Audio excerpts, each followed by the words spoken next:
Please निभाओ Khan Gopang YouTube channel को subscribe, like, comment और शेयर करें। प्लीज नभाओ खां गोपांग यूट्यूब चैनल को सब्सक्राइब, लाइक, कमेंट और शेयर करें। बिस्मिल्लाहिर्रहमानिर्रहीम। इब्तदा है रब जलील के बाबरकत नाम से जो दिलों के बेहतर जानता है। मैं अपने तमाम व्यूवर्स का शुक्रिया अदा करता हूं जो मेरे चैनल को सब्सक्राइब करते हैं और वॉच टाइम देते हैं।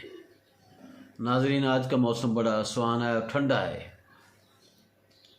सियासी मौसम नहीं, मैं हकीकतन मौसम की बात कर रहा हूँ, क्योंकि कुछ इलाकों में पाकिस्तान में बारिशें हुई हैं तो ठंड दोबारा थोड़ी सी होने लगी है।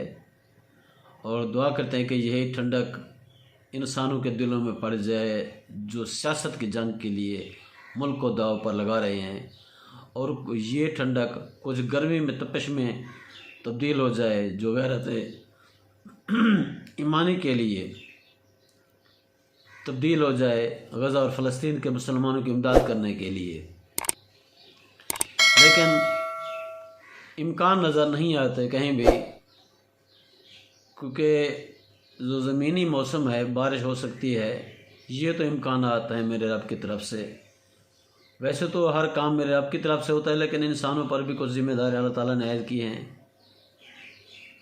तो सबसे पहले तो ये है कि सियासत की बात करते हैं, क्योंकि आजकल इलेक्शन हो गए हैं, चुनाव हो रहे हैं, वज़ीर आज़म, वज़ीर आला जो बन गए उनके इजलास हो रहे हैं। आपको बहुत बड़ी खुशखबरी भी सुनाएंगे पंजाब के हवाले से, और केपी के हवाले से भी कुछ बातें होंगी, सिंध के हवाले से भी होंगी। और मौलाना साहब छा गए, दोबारा छा गए, लेकिन थोड़ी सी एक बात यू टर्न वाली हर तरफ से आ रही है, वो भी आपसे शेयर करेंगे। तो माह रमज़ान आने वाला है। इस माह मुक़द्दस में एक फाउंडेशन की तरफ से मुझे लेटर आया है कि गरीबों के लिए फंड्स इकट्ठे करें और हमारा अकाउंट दे दें। तो आपके कमेंट्स में जब यस आएगा तो मैं आपको वो अकाउंट दे दूंगा उनका। तो वो गरीबों में अशाया खुर्दनोश तकसीम करते हैं, उनके अकाउंट में जितना हो सके भेज दीजिएगा। बात शुरू करते हैं पंजाब से। पंजाब में रात इशाया दिया गया।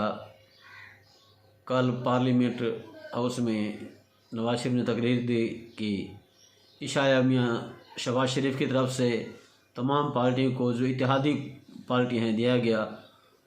और उसके बाद एक वफ़द गया जिसमें PDM-2 यानी कि इसमें फजल रहमान के घर, पीपल्स पार्टी IPP और नून लीग के वो लोग गए, जिनको 2 दिन पहले सोमरो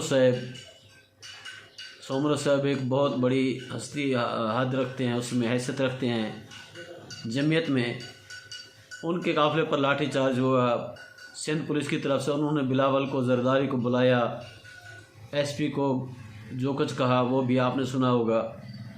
तो उसके बाद भी ये लोग उसके घर पर चले गए, जी हम आपसे वोट मांगने आए हैं। तो मौलाना साहब ने सोच समझ कर कहा कि मेरे को तहफ़्फ़ुज़ात हैं। साफ ज़ाहिर तहफ़्फ़ुज़ात आप भी समझ गए होंगे कि उनको सदारत की सीट तो कभी मिलनी ही नहीं, तो बाकी जो मफादात होते हैं ज़ाती वो लेंगे, तब उसके साथ वो उनके साथ एग्रीमेंट कर लेंगे। जैसे ये आज जो इजलास हो रहा है कौमी असम्बली का, इस पर सदर आरिफ अलवी डटे रहे, आखिरकार रात के 11:15 बजे दस्तखत कर दिए। उनको पता था अगर मैं नहीं करूँगा तो निगरान वज़ीर आज़म और अदलिया की तरफ से वो किसी न किसी तरीके से वो अपने इजलास बुला लेंगे और वज़ीर आज़म मुंतखब कर लेंगे।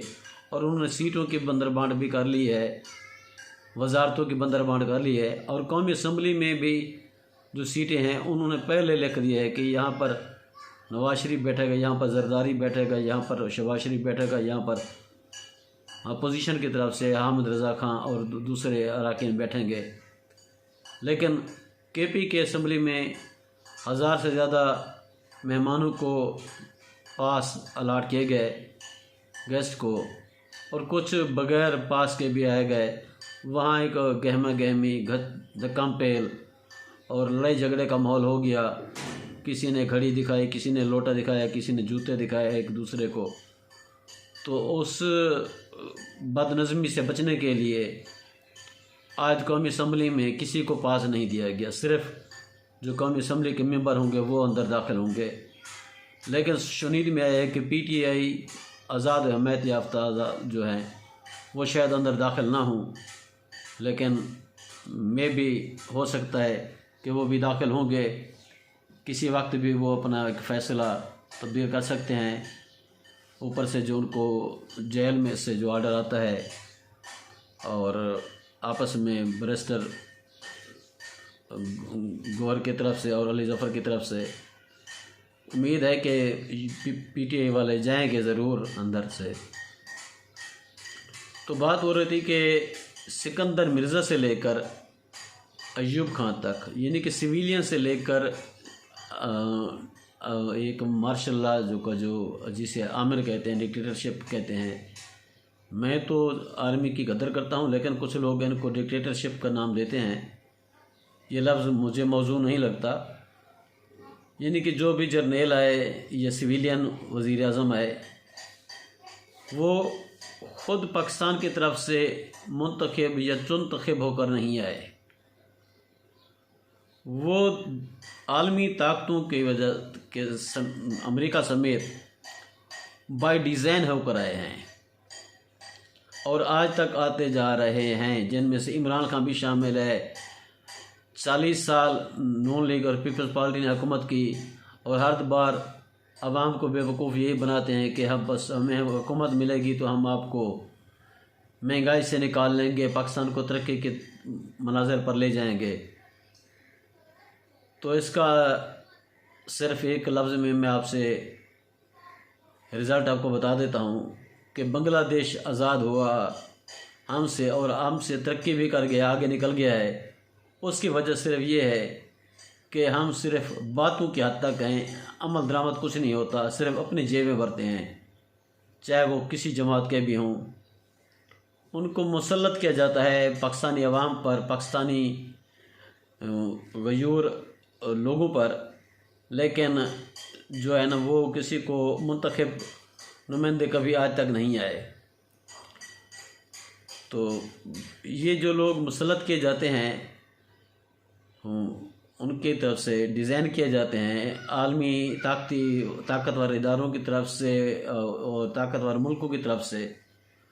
उसमें से बात आपके साथ शेयर करूं कि इमरान खान ने IMF को लेटर लिखा, इस पर बड़ी चहमगोयां हो रही हैं। इस लेटर की कोई अहमियत नहीं है, क्योंकि IMF एक बहुत बड़ा इदारा है, एक बहुत बड़ा फ़लसफ़ा है और उसने पूरी दुनिया को अपनी लपेट में इस तरह रखा हुआ है कि जिस तरह अमेरिका चाहेगा या नेटो पावर चाहेंगे, वीटो पावर चाहेंगे, वो उस तरह ही उसके साथ सलूक होगा। कोई इस वक्त नहीं है, क्योंकि दो आलमी ताकतें टकराई थीं, रूस और अमेरिका, जिसका नतीजे में खमियाजा आज तक मुसलमान ममालिक भुगत रहे हैं। चाइना भी पाकिस्तान दोस्ती में आगे है, लेकिन उसको भी यही सिर्फ खतरा है कि पिछले 15 सालों से अमेरिका ने इंडिया को माथे का झूमर बना कर रखा हुआ है, आंखों पर लगाया हुआ है। पाकिस्तान को उन्होंने पीछे धकेल दिया है, पाकिस्तान को एक ग़ुलाम की तरह वो समझते हैं और पाकिस्तान के लोगों को ज़हनी ग़ुलामी से आगे नहीं बढ़ने देते, भिखारी बना दिया है। खैर, ये तो रूटीन की बातें हैं जो सुनने में आती हैं रोज़ की तरह।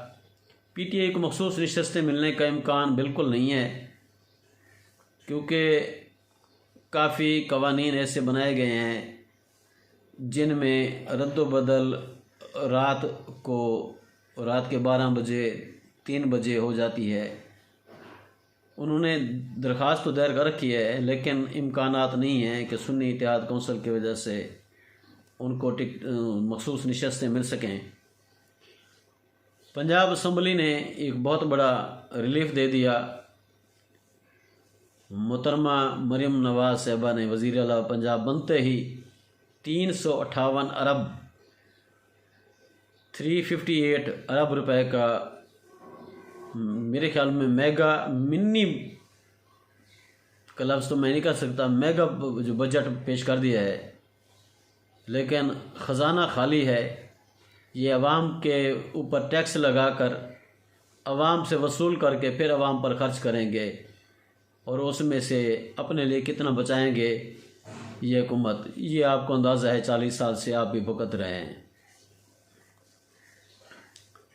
कौमी असम्बली का इजलास रोकने की बड़ी कोशिश की अलवी साहब ने, कानूनी तरीके से भी और अपने इख्तियारात इस्तेमाल करने से भी, लेकिन बिल आखिर जब वो हम वहाँ पर उनको नज़र आया कि वो जीत रहे हैं, वो इजलास करके रहेंगे, अपना वज़ीर आज़म मुंतखब करके रहेंगे, अपना वज़ीर कानून, वज़ीर दाखिला, हमा किस्म वजारतें बांट लेंगे, तो आखिरकार उन्होंने, क्योंकि मैं देख रहा था कि आखिरी वक्त तक वो डटे हुए थे, इमरान खान का हुक्म भी था कि आप डटे रहें, लेकिन जब उन्होंने देखा कि भी गेम हाथ से जाती है तो उन्होंने बस वैसे ही एहसान लगा दिया कि मेरी तरफ से भी इजाज़त है, उन्होंने समरी पर साइन कर दिए। तो PML नून और पीपल्स पार्टी का तो लगता है एक दूसरे को सिर्फ इंतखाबी मुहिम के दौरान एक दूसरे को सड़कों पर घसीटने, एक दूसरे की तज़लील करने सिर्फ ज़बान की हद तक रह गया है, लेकिन उनका मुस्तकिल तौर पर आपस में सियासी निकाह हो गया है।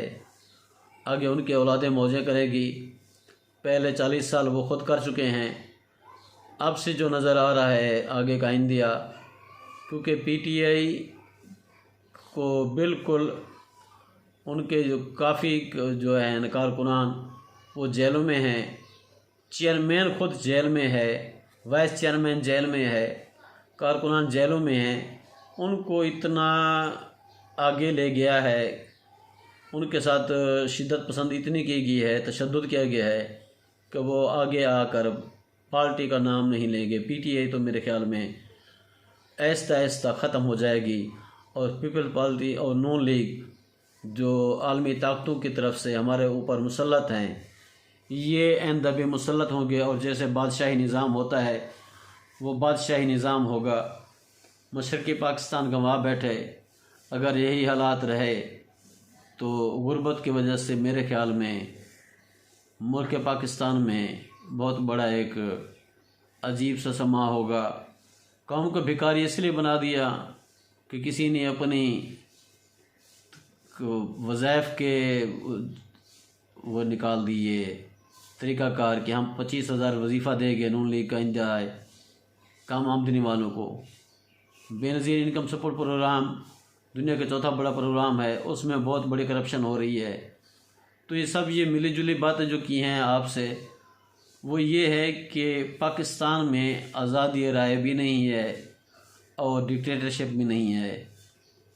तो आखिरकार नून लीग मेरे अंदाजे के मुताबिक नून लीग छा गई और पीपल्स पार्टी अगले 5 साल के लिए अपनी बारी ज़रूर लेने के लिए तैयार होगी।